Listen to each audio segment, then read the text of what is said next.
Hello, नमस्कार दोस्तों, आप सभी को स्वागत है इस क्लास में। इस क्लास में हम लोग यूपी जीके जो होमगार्ड हो गया, यूपी पुलिस हो या फिर लेखपाल भर्ती हो, उसमें जहाँ पे यूपी जीके पूछा जाता है उसकी सीरीज लेकर आ चुके हैं। प्रैक्टिस सेट नंबर 15 है। कौन सा प्रैक्टिस सेट है? प्रैक्टिस सेट नंबर 15 है, जो हमारे चैनल सरकारी रोजगार के द्वारा डेली बेसिस पर जो है वो कराया जाता है।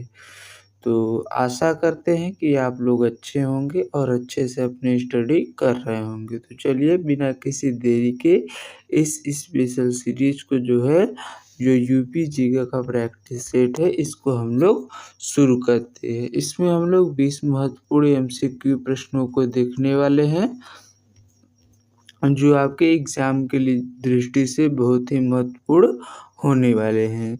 तो चलिए बिना किसी देरी के क्लास में हम आगे बढ़ते हैं। तो आज का हमारा पहला प्रश्न है कि संयुक्त प्रांत आगरा एवं अवध की राजधानी को इलाहाबाद से कहाँ स्थानांतरित किया गया था। जो इसकी राजधानी है संयुक्त प्रांत आगरा एवं अवध को, इसको इलाहाबाद से कहाँ पर स्थानांतरित किया गया? कानपुर पर, गोरखपुर, लखनऊ या फिर वाराणसी। तो संयुक्त प्रांत आगरा एवं अवध जो है, इसकी राजधानी को इलाहाबाद से आपका लखनऊ को स्थानांतरित किया गया था। कहाँ स्थानांतरित किया गया था? लखनऊ को स्थानांतरित किया गया था।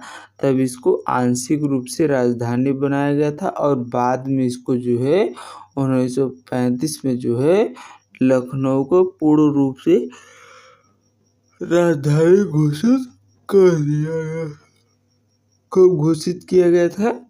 लखनऊ को 1935 से पूर्ण घोषित था। उससे पहले क्या था? आंशिक रूप से था। सबसे पहले जो है 1836 से, कब से?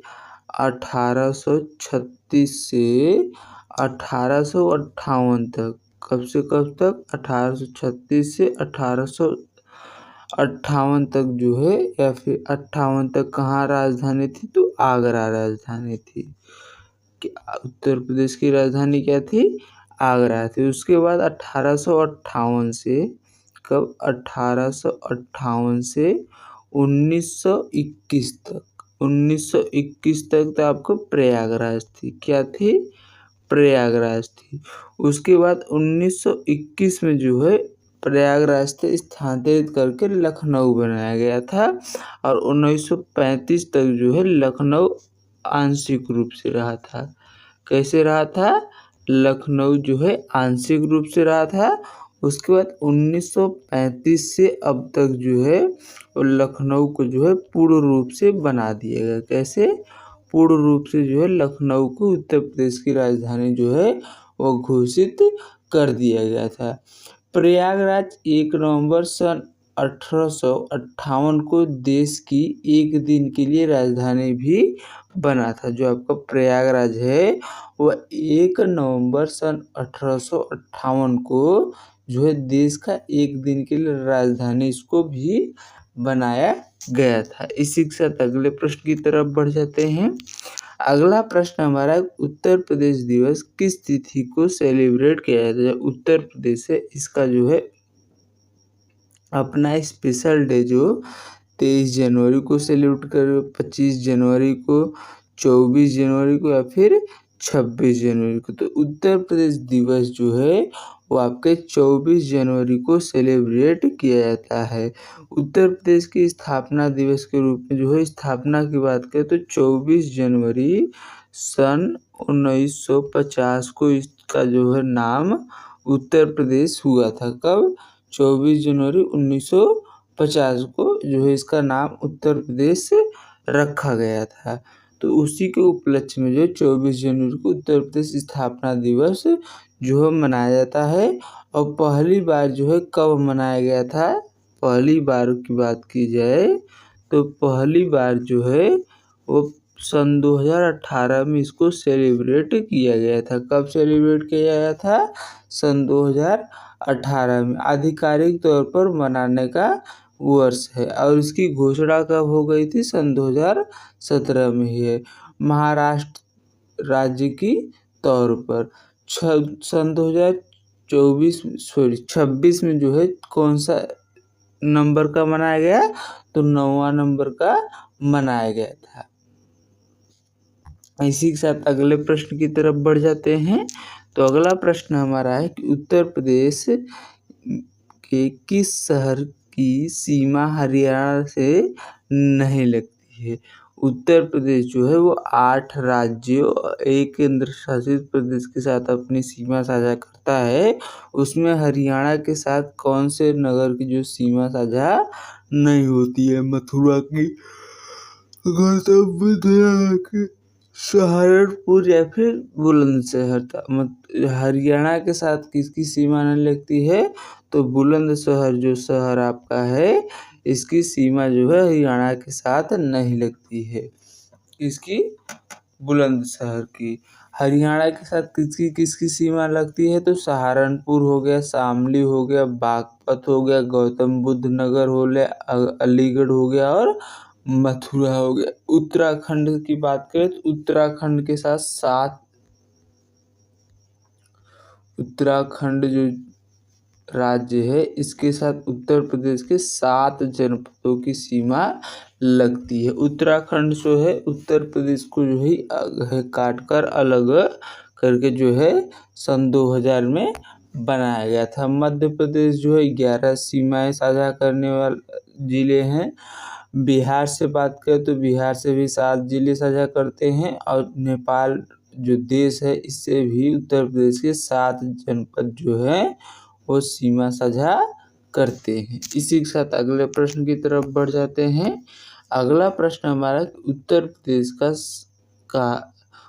प्रदेश के 7 सबसे कम सीमा साझा करने वाला राज्य कौन सा है? तो सबसे कम सीमा साझा करने वाला क्या मध्य प्रदेश है, हिमाचल प्रदेश है, झारखंड है या फिर छत्तीसगढ़ है? तो सबसे कम सीमा साझा जो करने का बात की जाए तो सबसे कम जो है हिमाचल प्रदेश जो है और उत्तर प्रदेश के साथ सीमा साझा करता है। कौन सा राज्य? सहारनपुर जो है वो इसके साथ बस सीमा साझा करता है। कौन सा जनपद? सहारनपुर केवल। वहीं बात करें सबसे ज़्यादा कौन साझा करता है तो सबसे ज़्यादा साझा की बात की जाए तो आपका मध्य प्रदेश करता है। कितने जनपदों के साथ? 11 जनपदों के साथ जो है मध्य प्रदेश सीमा साझा करता है। वहीं बात करें राजस्थान राज्य की, जिससे दो जो है जिलों के साथ सीमा साझा करता है। कौन कौन से? आगरा और मथुरा के साथ। इसी के साथ अगले प्रश्न की तरफ बढ़ जाते हैं। अगला प्रश्न हमारा कि गोविंद वल्लभ पंत के बारे में निम्न में से कौन सा कथन सत्य है? गोविंद वल्लभ पंत आगरा घराने के जाने माने गायक थे। उत्तर प्रदेश के प्रथम राज्यपाल थे। उत्तर प्रदेश के प्रथम मुख्यमंत्री थे।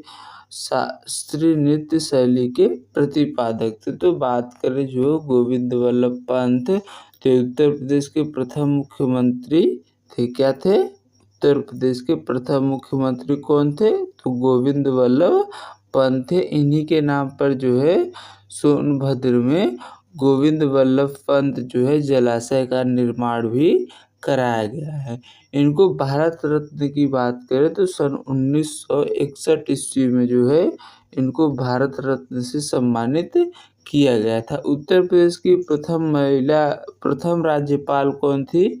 तो श्रीमती सरोजिनी नायडू थी। कौन थी? श्रीमती सरोजिनी नायडू, जो 15 अगस्त सन 1947 से 2 मार्च सन 1949 तक उत्तर प्रदेश की राज्यपाल रही थी। इसी के साथ अगले प्रश्न में बढ़ते हैं। अगला प्रश्न हमारा है कि उत्तर प्रदेश सरकार ने किस ऐतिहासिक स्मारक से जुड़वा मछली का राज्य चिन्ह अपनाया है? तो जुड़वा मछली का जो है राज्य चिन्ह किस ऐतिहासिक स्मारक से अपनाया? क्या बुलंद दरवाजा से अपनाया है, रूमी दरवाजा से अपनाया है, लखी दरवाजा से अपनाया, फिर दिल्ली गेट से अपनाया है। तो किस ऐतिहासिक स्मारक से जो है जुड़वा मछली को उत्तर प्रदेश के जो है राजकीय चिन्ह में लिया गया है? तो रूमी दरवाजा से जो है जुड़वा मछली का चिन्ह उत्तर प्रदेश के राजकीय चिन्ह में लिया गया है, जो लखनऊ में जो है रूमी दरवाजा अवस्थित है। कहाँ पर है? लखनऊ में है। वही बात करें इसका कंस्ट्रक्शन यानी निर्माण कब हुआ था? तो 1784 में इसका नवाब आसफउद्दौला के द्वारा जो है इसका निर्माण करवाया गया था। इसी के साथ अगले प्रश्न की तरफ बढ़ते हैं।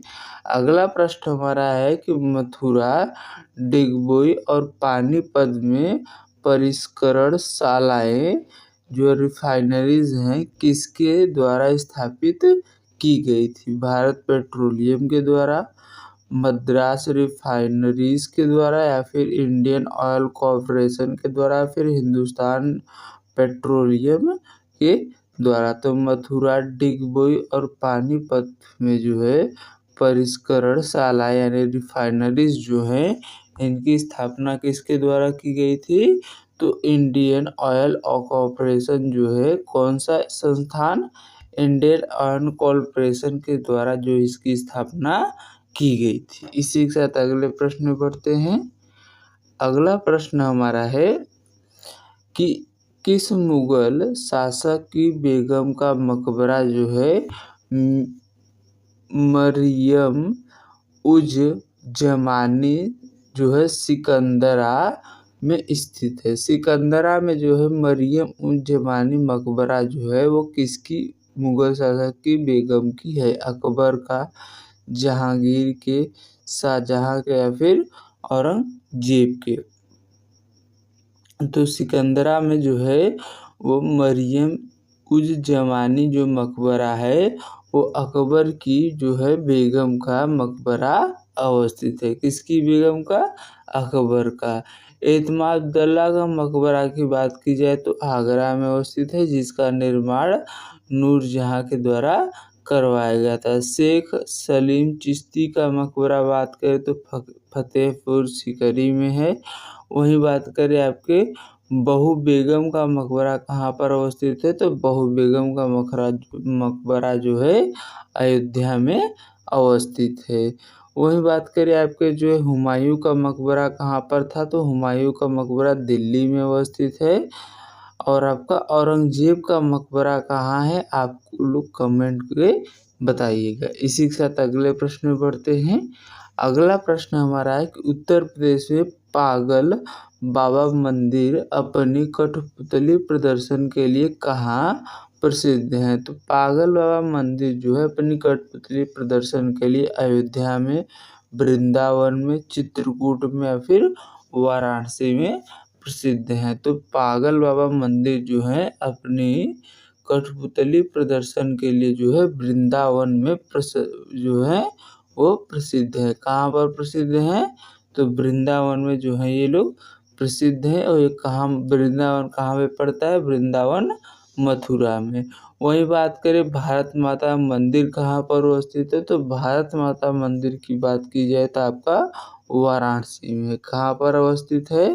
भारत माता मंदिर जो है वो वाराणसी में अवस्थित है। भारत माता मंदिर कहाँ पर है? वाराणसी में है।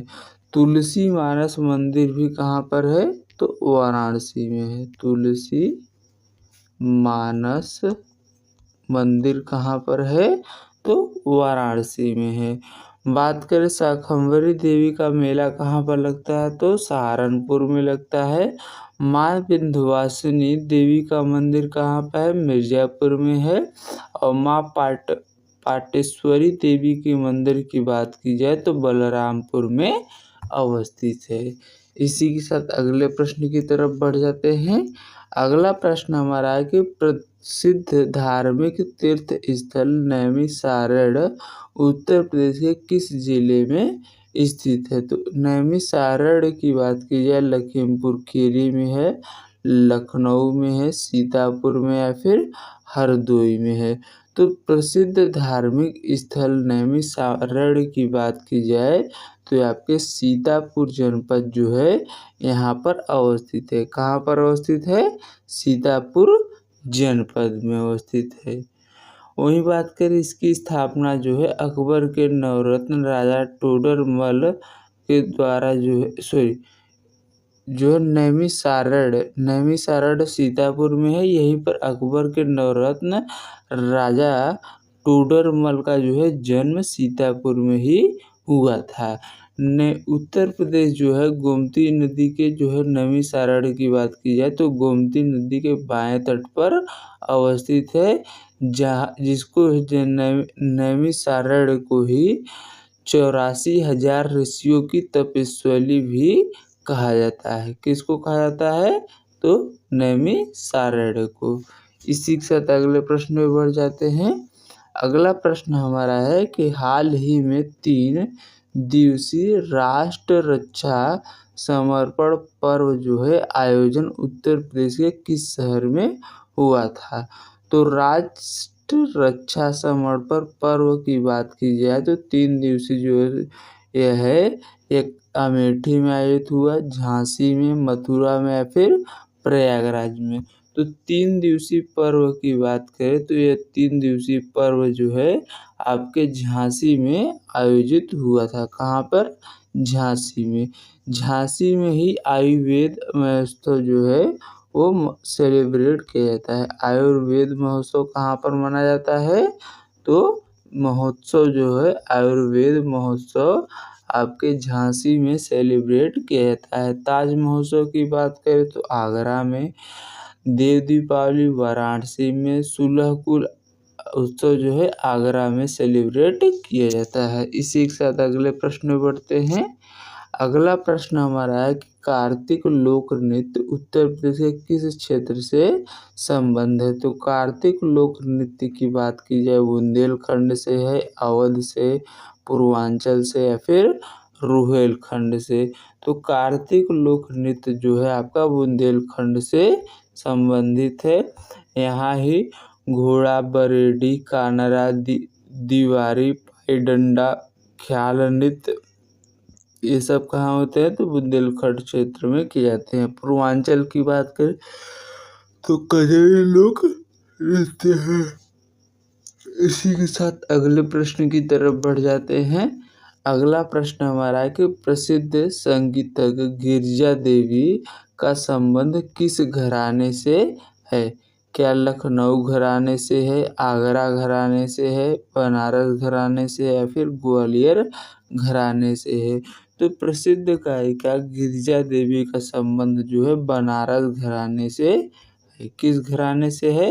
बनारस घराने से। इनको ठुमरी की रानी भी कहा जाता है। इनको पद्मश्री 1972 में, पद्म भूषण 1989 में और पद्म विभूषण जो है सन 2016 में जो है से सम्मानित किया गया था। इसी के साथ अगले प्रश्न की तरफ बढ़ते हैं। अगला प्रश्न हमारा है कि उत्तर प्रदेश क्षेत्र सांस्कृतिक केंद्र चैती और कजरी केंद्रों का आयोजन किस शहर में करेगा? मिर्जापुर में, भोजपुर में, मथुरा में या फिर वाराणसी में? तो मिर्जा जो है कजरी और चैती का आयोजन की बात की जाए तो कहाँ पर किया जाएगा? तो वाराणसी में जो है इसका आयोजन किया जाएगा। इसी के साथ अगले प्रश्न की तरफ बढ़ते हैं। अगला प्रश्न हमारा है कि संगीत शिक्षा हेतु उत्तर प्रदेश में स्थापित प्रथम संगीत महाविद्यालय कौन सा है? तो प्रथम संगीत महाविद्यालय जो है भारतेंदु नाट्य अकादमी या फिर भारत खंडे हिंदुस्तानी संगीत महाविद्यालय या फिर ललित कला अकादमी या फिर संगीत नाटक अकादमी है। तो संगीत शिक्षा है तो भारत में बात करें उत्तर प्रदेश की जो प्रथम संगीत महाविद्यालय है वो कौन सा है? तो संगीत महाविद्यालय में बात करें भारत खंडे हिंदुस्तानी संगीत महाविद्यालय है। कौन सा है? भारत खंडे हिंदुस्तानी संगीत महाविद्यालय है, जिसकी स्थापना जो है 1926 में पंडित विष्णु नारायण भातखंडे के प्रयास से हुआ था, जो सन 2000 में जो है इसका नाम डीम्ड विश्वविद्यालय का दर्जा इसको प्राप्त हुआ था। वहीं बात करें ललित कला अकादमी की स्थापना की, तो ललित कला अकादमी जो है इसकी स्थापना 1962 में हुई थी, और जो आपका संगीत नाटक अकादमी है इसकी स्थापना 1963 में हुआ था। भारतेंदु नाट्य अकादमी की बात करें तो इसकी स्थापना जो है 1975 में की गई थी। कब किया गया था? 1975 में। अगले प्रश्न की तरफ बढ़ते हैं। अगला प्रश्न हमारा है कि पशु मेला जो है इसका आयोजन उत्तर प्रदेश के किस स्थान पर किया जाता है? तो पशु मेला का आयोजन की बात की जाए तो क्या प्रयागराज है, अम्बेडकर नगर, बटेश्वर या फिर वाराणसी में? तो पशु मेला जो है आपका बटेश्वर में आयोजित किया जाता है। कहाँ पर आयोजित होता है? बटेश्वर में। वही बात करें अम्बेडकर नगर में कौन सा मेला लगता है? तो आपका गोविंद साहब मेला कहाँ पर लगता है? गोविंद साहब मेला जो है, गोविंद साहब मेला जो है कहाँ पर आयोजित होता है? तो अम्बेडकर नगर में आयोजित होता है। वही बात करें अगर प्रयागराज में कौन सा मेला लगता है? तो माघ मेला जो है वो प्रयागराज में लगता है। कुंभ मेला कहाँ पर लगता है? जो 12 सालों पर लगता है। महाकुंभ, कुंभ हो गई, अर्ध कुंभ कौन से 6 सालों पर लगता है, ये सब कहाँ लगते हैं? प्रयागराज में आयोजित होता है। वही बात करें वाराणसी में कौन सा मेला लगता है? तो वाराणसी में आपका ध्रुपद मेला जो है आयोजित होता है। कौन सा? ध्रुपद मेला जो है वाराणसी में आयोजित किया जाता है। इसी के साथ अगले प्रश्न की तरफ बढ़ जाते हैं। तो अगला प्रश्न हमारा है कि देवी पाटन मेला जो है उत्तर प्रदेश के किस जनपद में आयोजित होता है? देवी पाटन मेला क्या आगरा में, बलरामपुर, फर्रुखाबाद या फिर बलिया में? तो देवी पाटन मेले की बात की जाए तो देवी पाटन मेला जो है आपके बलरामपुर में आयोजित होता है। कहाँ पर? बलरामपुर में। वही बात करें अगर आगरा में कौन सा मेला लगता है? तो आगरा में आपका आगरा में जो है वो कौन सा मेला लगता है? तो आगरा की बात की जाए तो आगरा में जो है वो आपका बटेश्वर मेला जो है आयोजित होता है। कौन सा मेला? आगरा में बटेश्वर मेला जो है, बटेश्वर मेला जो है आगरा में लगता है, जो एक पशु मेला है। कैसा मेला है? पशु मेला है। और बात करें आपके फर्रुखाबाद में जो है काम्पिल मेला जो है लगता है। फर्रुखाबाद में ही महादेवी वर्मा का जो है वो जन्म हुआ था। बलिया की बात करें तो यहाँ पर ददरी मेला जो है वो लगता है। क्या कौन सा मेला? ददरी मेला जो है वो बलिया में से लगता है। इसी के साथ अगले प्रश्न में बढ़ते हैं। अगला प्रश्न हमारा है कि ढोल लोकगीत जो है, कौन सा लोकगीत? ढोल लोकगीत उत्तर प्रदेश के किन क्षेत्रों में लोकप्रिय है? आगरा मेरठ में, प्रयागराज कानपुर, गोरखपुर जौनपुर में या फिर लखनऊ और सहारनपुर में? तो ढोला लोकगीत की बात की जाए तो आपके आगरा और मेरठ में जो है यह लोकप्रिय है। कहाँ पर है? आगरा और मेरठ में। अगले प्रश्न की तरफ बढ़ते हैं। अगला प्रश्न है कि उत्तर प्रदेश में जैन एवं बौद्ध दोनों प्रसिद्ध तीर्थ स्थल कहाँ या स्थल कौन सा है? देवी पाटन है, कौशाम्बी है, कुशीनगर है या फिर सारनाथ है? तो उत्तर प्रदेश में जैन एवं बौद्ध दोनों का प्रसिद्ध तीर्थ स्थल की बात की जाए तो कौशाम्बी है। कौन सा है? कौशाम्बी जो है दोनों का प्रसिद्ध तीर्थ स्थल है। जो कौशाम्बी को कब बनाया गया था? तो 4 अप्रैल सन 1977 को जो है प्रयागराज से काटकर कौशाम्बी को बनाया गया था। इसी के साथ अगले प्रश्न में बढ़ते हैं। अगला प्रश्न हमारा है कि द ऑपरेशन ग्रीन जो है परियोजना उत्तर प्रदेश में जो है शुभारंभ इसका कब हुआ था? 1952 में, 1995 में, सन 2001 में या फिर सन 2005 में। तो बात करें तो ऑपरेशन ग्रीन परियोजना की शुरुआत तो उत्तर प्रदेश में इसकी शुरुआत कब हुई थी? इस प्रश्न का जवाब आप लोग हमें होमवर्क में जो है होमवर्क के तौर पर कमेंट बॉक्स में जो है जवाब दीजिएगा और ये भी बताइएगा कि आपके 20 प्रश्नों में से कितने प्रश्न जो है वो सही हुए। अपना स्कोर भी शेयर करना मत भूलिएगा। अगर कोई डाउट हो, कोई सजेशन हो तो आप लोग कमेंट के माध्यम से बता सकते हैं। अगर कोई गलती भूल चूक से हुई तो उसके लिए हम माफ़ी चाहते हैं। इसी के साथ यह क्लास यहीं पर समाप्त करते हैं और इसकी पीडीएफ नोट आपको हमारे टेलीग्राम चैनल पर मिल जाएगी, वहाँ से जाकर आप लोग डाउनलोड कर सकते हैं। तो चलिए मिलते हैं नेक्स्ट क्लास में। आज के लिए बस इतना ही। जय हिंद, जय भारत।